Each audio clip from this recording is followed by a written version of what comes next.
Hey guys, my name is Emily and I'm a fourth year environmental science student majoring in ecology at the University of Guelph. And today I'm going to be talking all about food.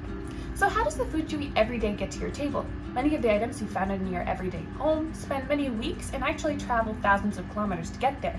They take modes of transport like ships, trains, boats, and trucks to get to the grocery store shelves. But we often don't even think of all this energy that goes into our food production. In fact, we don't even realize the amount of pollution in terms of grams of CO2 that are released along this pathway. So in this activity, we're going to be going on a walk to travel a different path that food items take to get onto your plate. There are 4 different areas spread out in Guelph where these signs are posted, and in each of these areas, there are 3 signs. There's a map included showing the general area and the location of the first sign in each set. I'm actually just about to head through the preservation park to show you where the first sign there is posted, so come along.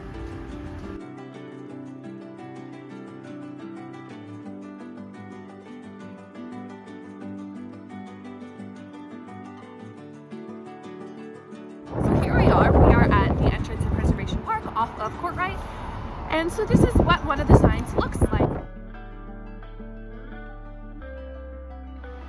So as you can see, each of these signs is a different step of the journey that a food item makes. They include maps, the method of travel, the distance traveled, and the pollution produced by that particular step in the transport of the food item.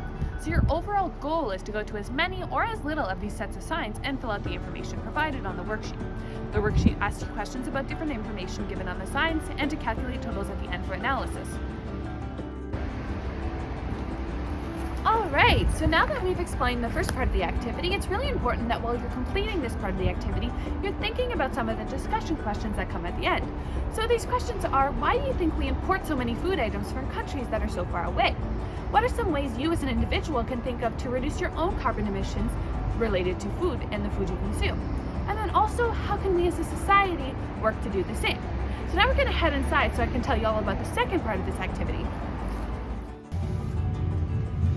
Alright, hey guys, so there is actually a second part to this activity, and if you're unable to leave your home to go look at the signs around Guelph, this part can actually be done by itself. It requires you to look at the food you have in your own home and look at the different areas they're coming from.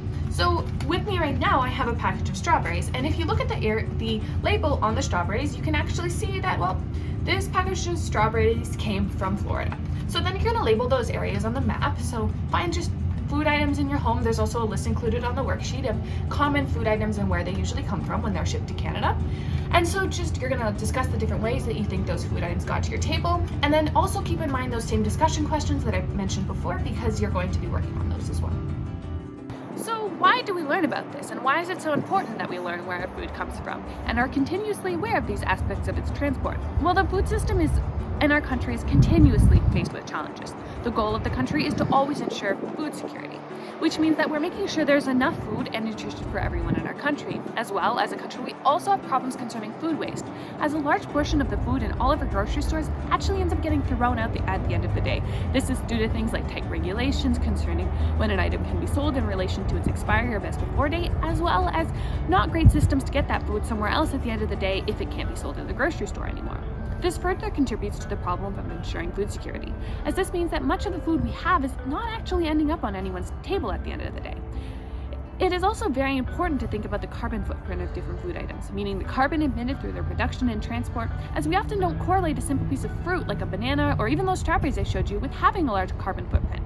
So it's really important that we're all aware of things like this, because they allow us to all be more responsible and think about how we, as an individual, can make a difference, whether it's small or big, in the food we consume.